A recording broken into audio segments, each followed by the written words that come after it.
Facebook et ça marqué. Au moins, il faut pas sponsoriser tout ça.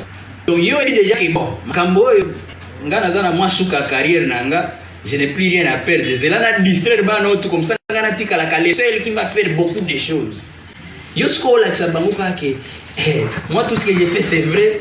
Il y a batu mususu nyonso eza lokuta. Tu cherches quoi? Si c'est pas la jalousie, moi je suppose que batu bakokokate kokitisa valeur nanga pona ba débat politika la kana kini tango no soki nazongi na kini bawe msangaki kobeta na chetemba eza challenge insulte yango parce que c'est là effectivement pour toyeba ba fan nanga baza ebele nazana ba depuis ngana benga nazo ba invitation tina na ba présidence owe msangaki grand prêtre Fachi a mwana muke non asepela na musique nanga sikoyo ba jeune wana tout oyo ba mona ke opportunité ko s'écaper petit wana yango wana. En tout cas, je m'excuse, mais c'est la pire bêtise parce que je vais vous dire une chose. Il n'y a pas une seule chose oyo jeune artiste ya Congo à kosala ongana salaka ekitisaye. Il n'y a pas une seule chose au jeune artiste bon retenir encore bien présent. Une seule chose au jeune artiste au azana moins visibilité na kina o akolanda ke ino sasala ki songa pe na sali boy et okitisanga jamais. Bazo bengo na respect nyonso okende beta na ba festival a minene o na muto o dérouter bino ke ezaka mabe.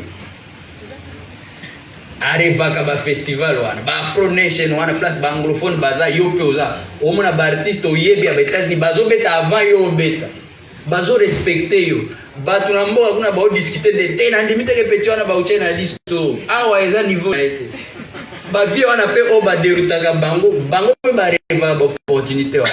Mais on vient dire ouais festival des amabe même muto a lekande na karibu varieté o bato to beti fait moi.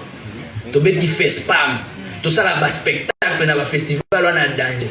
Vous allez comprendre que c'est la pire distraction pesa mutema mabe na jalousie. Et puis, pour finir vraiment, sans vous mentir, c'est pour dérouter les jeunes.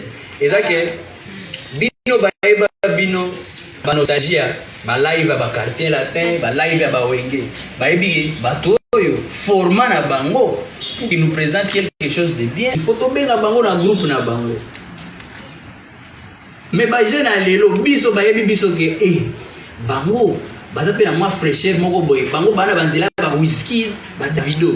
Soki azana makoki azana pouvoir wana obeta live to obeta pe neti ngande ba benga ngeza selon demande so ba ngi live neti na Cameroun wa le 31 décembre na zoki na équipe na ngamo ba ba sengi live ba ebi beta ngo talanga ba vidéo na mais soki pe ba lingi playback nga problème pour respecter na ngeza bobo changa na ota équipe na ngana nani abito za na bien siko soki oyebisi jeune oboye que na play wana pecho yo Sabino soli yo mo beta ba playback azobenga yo okima na sako dona manager DJ kutu te okuta sur place ba vio na to basala ba ko dérouter ba je basala biloko tisikoyo akozo akop mo. Merci Priscilla Makangila. Au village chez Théma, la toute la prestation publique pour immortaliser Fally Ipupa dans Femco, alors que c'est l'homme à dire né, aux applaudir, et ça les gars qui n'ont pas eu la public dans Tigre en immortalisé, la griffe plutôt. Et puis, deuxième question, artiste album ou c'est Mortel 06 qui est le tout premier album de Inosvi depuis sa carrière. Voilà la petite question.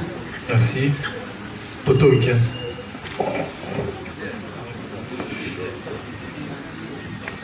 Bonjour à tous d'abord. Donc bonjour, c'est Toto Momongo, Toto Weekend, 24. L'artiste est Innocent Savant. Moi, ma question est dans la moralité. C'est tellement simple.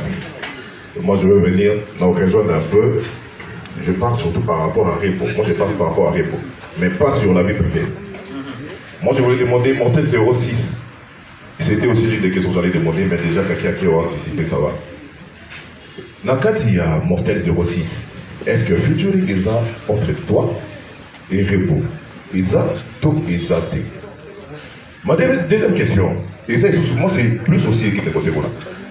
Inosbi, depuis que vous êtes avec Repo, Inos, ça va concentrer. Oui, là, Tu as mon téléphone, mon dessus. pose la question, c'est bon. Téléphone. Non, c'est bon. Vous comprenez? Depuis que vous êtes avec Rebo, vous vivez avec Rebo.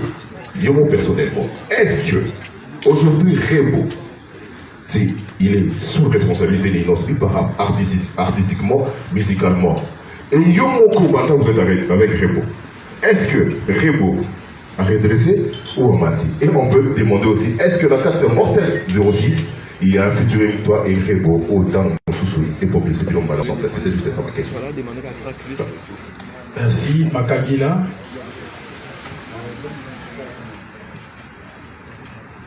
Les titres fait peur. Est-ce que vous avez aussi en haut? Et surtout, mon son surtout, tube surtout, au Bimisa. Au Banao, vous considérez comme album, ou bien vous avez un isolé que si Koyode, et un album à contenir à Sika. Merci pour la question intelligente. Mortel 06 n'est pas un titre qui fait peur, au contraire. Et dans le sens, il y a qui mortel, il y a beaucoup de mortel parce que l'album est mortel. C'est un album vraiment qui est très lourd. Je pense qu'ensemble avec mon équipe, nous avons fait un très très bon travail que vous allez découvrir pour les 26. Et en tout cas, j'ai trop hâte de voir les réactions. Parfois, il y a un bon parce que pour répondre aussi à d'autres questions, on a eu directement. C'est mon premier album officiel. J'ai dit ça parce qu'effectivement, ça fait plusieurs années que je suis dans l'industrie musicale et beaucoup de gens ont toujours des confusions. J'ai eu à sortir beaucoup de titres, singles, j'ai eu à faire EPO plus, plus,